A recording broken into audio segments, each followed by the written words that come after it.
এর কথা শুনে আমি বুঝতে পারছি এর আরো মুদ্রা পাওয়ার লোভ আছে। সেই জন্যই তো আমি এই কঠিন কাজের জন্য তোমাকেই বেছেছি। আমি সম্পূর্ণ বিশ্বাস করি যে তুমি এই কার্যে অবশ্যই সফল হবে। অবশ্যই।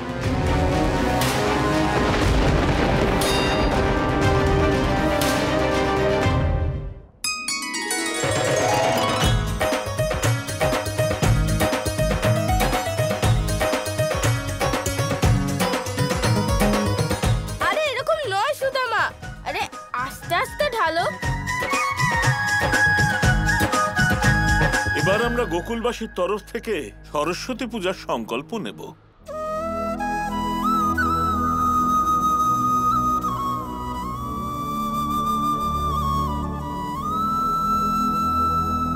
দাঁড়ান।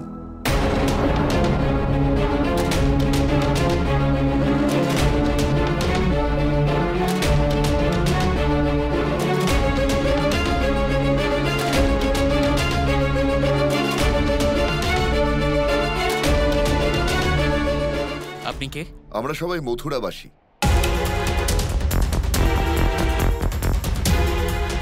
আর পুজোর মাঝখানে এরকম বিঘ্ন ঘটানোর কারণ জানতে পারি? আমরা এখানে বিঘ্ন ঘটাতে আসিনি, আমরা বরং অংশগ্রহণ করতে এসেছি। মিথ্যে কথা বলছে, এসেছে তো বিঘ্ন ঘটানোর জন্য। এই বছর মথুরায় কি মা সরস্বতী পুজোর আয়োজন করা হয়নি? আগে না, এই বছর মথুরাতে কোনো পুজোই হচ্ছে না, কেননা মহারাজ কংস চান না যে এই বছর কোনো মথুরাবাসী মা সরস্বতীর পুজো করেন। যদি কোনো ব্যক্তি আগামীকাল মথুরাতে কোনো পুজো পাঠ করে তো তাকে মৃত্যুদণ্ড দেওয়া হবে।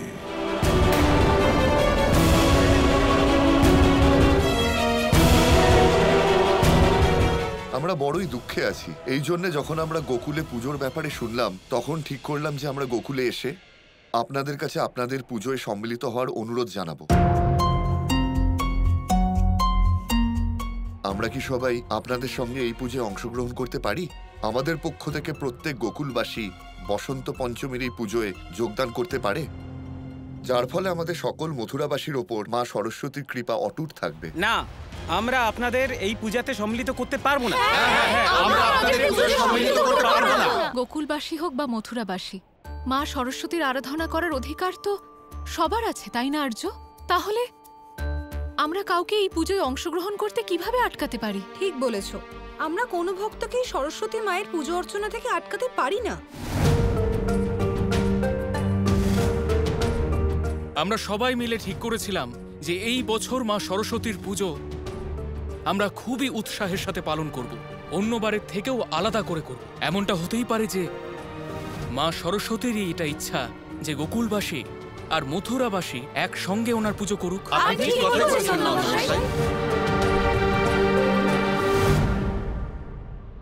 আপনারা আমাদের সাথে পুজোয় সামিল হতে পারেন। আমরা সবাই আপনার কাছে কৃতজ্ঞ নন্দমশাই। এই সংকল্পে আহুতি দেওয়ার জন্য আমরা আমাদের বাড়ি থেকে এগুলো নিয়ে এসেছি। ঠিক আছে, আমরা গোকুলবাসীরা আপনাদের বাড়ি থেকে আসা পুজোর সামগ্রীগুলো আমাদের বাড়িতে রাখবো, আর কাল আপনাদের হয়ে আমরা পুজোয় উৎসর্গ করব।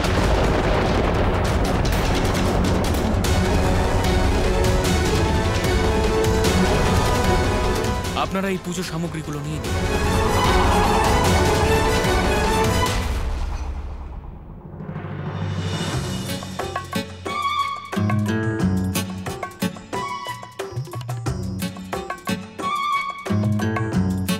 গোপাল, এটা তো সেই খেলাই যেই খেলা মামা কংস আমাদের সাথে খেলতে চেয়েছিল। হ্যাঁ দাদা, কিন্তু এই ঝুড়িতে কি আছে? এই ঝুড়িগুলোতে যা আছে সেগুলো জ্বলনশীল পদার্থ। এরা মথুরাবাসী নয়, এরা হলো কংস আর গুপ্তচর।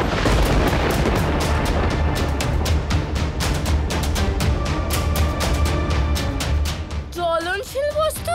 হ্যাঁ দাদা, সমস্ত গোকুলকে পুড়ে ছাই করে দেওয়ার পরিকল্পনা নিয়ে এসেছে। কি? কিছু একটা করো গোপাল, এদের আটকাতেই হবে। আমি এরকম ঘটনা ঘটতে দেখতে পারবো না। আমি এক্ষুনি নন্দ বাবাকে গিয়ে বলবো। দাঁড়ান দাদা, আপনাকে কিছু বলতে হবে না। কিন্তু কেন গোপাল? কারণ দাঁড়ান,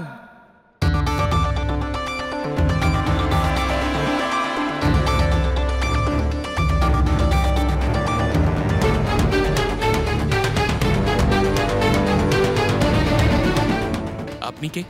আমি কে সেটা জানা গুরুত্বপূর্ণ নয়, কিন্তু এই সময় এটা জানা বেশি গুরুত্বপূর্ণ। যে কাজ আপনি করতে চলেছেন সেটা ঠিক নয়। আচ্ছা, যে কাজটা আমি করতে যাচ্ছিলাম সেই কাজটা ইনি করবেন, ঠিক বলেছি তো? হ্যাঁ দাদা, ঠিক বলেছেন। কিন্তু ইনি কে গোপাল? এই হলো অস্তি মামির পাঠানো গুপ্তচর। আপনি শুধু পরের খেলাটা দেখতে থাকুন দাদা। এ আপনি কি বলছেন? কি করা ঠিক নয়?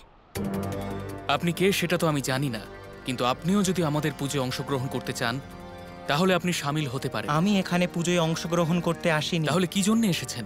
আমি এমন কিছু খবর জানি যা কিন্তু আপনি জানেন না। আর যখন আপনি জানতে পারবেন যে এখানে কি ঘটতে চলেছে, তখন আপনার পায়ের তলা থেকে মাটি সরে যাবে।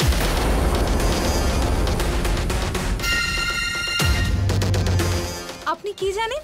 আমাদের বলুন না। এই ভদ্রলোক কে? ও এখানে কি করতে এসেছে? ও যেন আমাদের পরিকল্পনা নষ্ট না করে দেয়।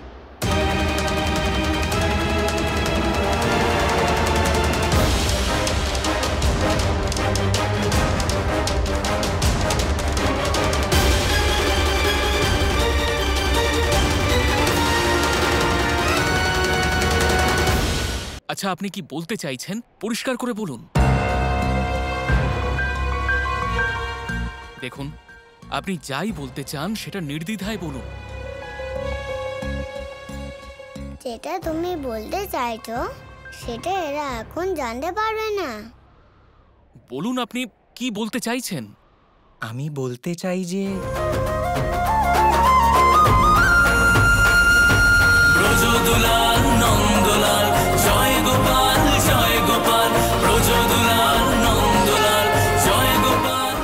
বলুন না। আমি কি বলবো? এটাই যা আপনি বলতে চাইছিলেন। আমি কি কিছু বলতে চাইছিলাম?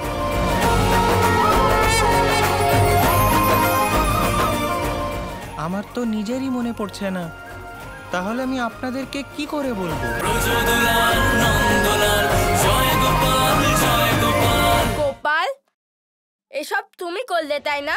হ্যাঁ দাদা। কি করছো? ওকে কেন বলতে দিচ্ছ না? গোকুলে আগুন লাগতে চলেছে আর তুমি কিছু করতেই চাইছো না। যদি গোকুলে আগুন না লাগে তাহলে আপনি যে আপনার দলকে মা সরস্বতীর সঙ্গে দেখা করানোর কথা দিয়েছিলেন সেটা কি করে পূরণ হবে? আমার কথা দেওয়ার সঙ্গে গোকুলে আগুন লেগে যাওয়ার কি সম্পর্ক? সম্পর্ক আছে দাদা। কংস মা যা চাইছে সেটাই হতে দিন দাদা। কংস মামার ওপর মা সরস্বতীর আশীর্বাদ রয়েছে। উনি যা চাইছেন তা হতে দিতে হবে।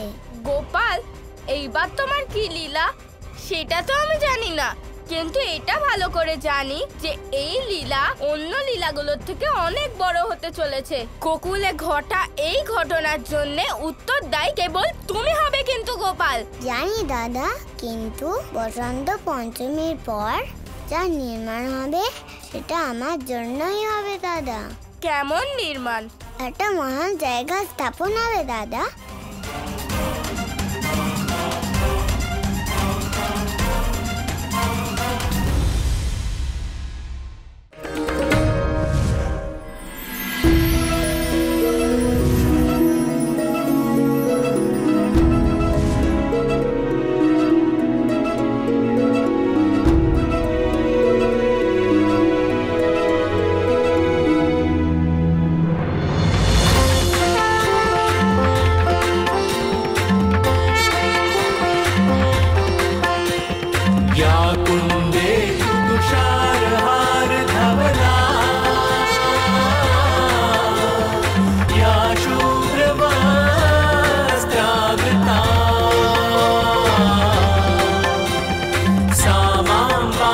सरस्वती